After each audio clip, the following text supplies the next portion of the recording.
Hey guys, it's Steve. Be sure to like and subscribe. Today, Morgan Stanley put out a story about a 10% decline in the dollar, which means on the Forex exchanges, we're probably going to definitely see at least 10%. And as we stated before, we could possibly see as much as 20% in the other story.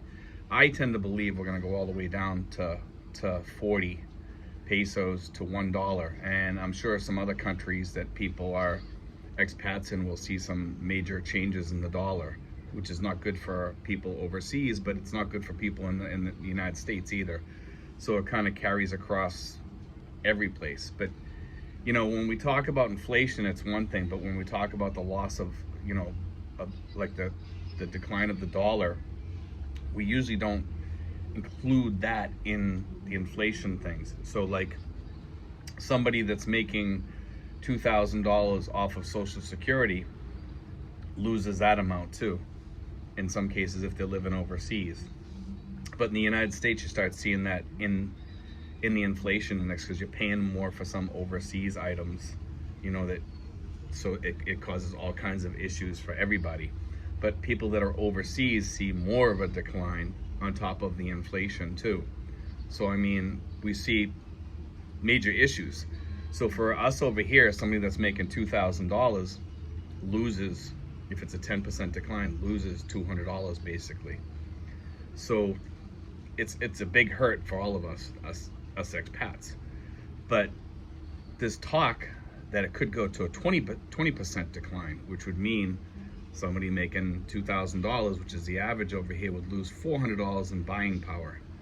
Okay, which is substantial because you're going to see that when you go to exchange your money for pesos, it's going to be like 40 to 1 or 38 to 1 or 39 to 1 or 40.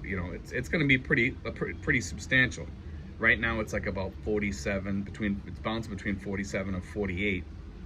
I think we're going to see it go down to like 45 really quick, and by the end of next year I think we'll see it at about 40 to 37 or 39, somewhere around there.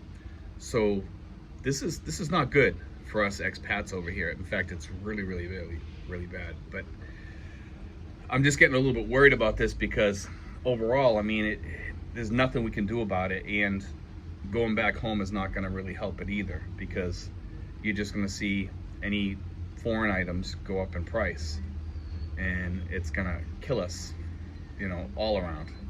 But unfortunately, you have that 3% inflation thing on there too, or sometimes 4% or 5%, depending on, what's going on.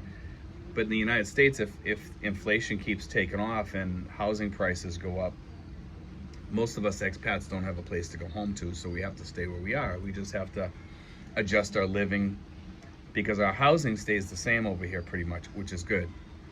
But here, the problem is the food prices over here are going through the roof. So a lot of us, we're starting to see food prices really high, like on meats, pork, chicken, some things like that. Some places it's not that bad. Like in the more provincial areas, they let the chickens run wild to feed, so they don't even have to give them feed. So they let them go out and get bugs and stuff like that. But those chickens are basically wild-fed chickens, but they're cheap. So when you go to Mindanao, you see some of those chickens in the more remote places that go up for sale. But here in the cities, we're paying high prices for that. Pork, beef products, which are very hard to find unless you get them from like Rare Meats up in Manila or some of the other places that you can get them from. But it is a concern, guys. I'm going to put the link down in the description, and I'm also going to put it in the comment section, okay, for you guys to check it out. I'm going to try to stay on top of this, and if any more articles I see, I'll try to do a video on it, because it's very concerning. The fact that this one here is lower than the other one, saying 10%, is good, but I still think we're going to see a 20% drop. I don't think it's just going to be a 10% drop. I think it's going to be a 20% drop, if not within a year, fairly quick, maybe a year and a half or something like that. So just get ready, guys. Start prepping, whatever you got to do. We can make it through this, and then it can change. It can go back up too. It usually does. It depends on so many different things: laws passing, stimulus, how much the United States borrows. But I think we're in for a rough ride for the next 4 years, guys. I'm not trying to be political here. I'm just saying that, you know, in the United States, Democrats usually spend a lot of money, you know, and I'm not, Republicans do too, but I think this stimulus package here might be the catalyst for us to lose a lot of money, okay? So, yeah, you might get a $1,200 check, but you're gonna pay for that really, really quick over the course of a few months when you lose 10%. So, just something to think about, guys, and I wanted to throw that out there. I got some other videos I'm coming out with pretty soon. I might even do 2 videos today. I'm not sure. We got like, I don't know if you can see the rain or hear the rain here, but it's kind of a lackluster day here, you know. But anyway, guys, God bless. Just something to plan for, guys. If I was you, I'd be putting a little bit more money in the bank.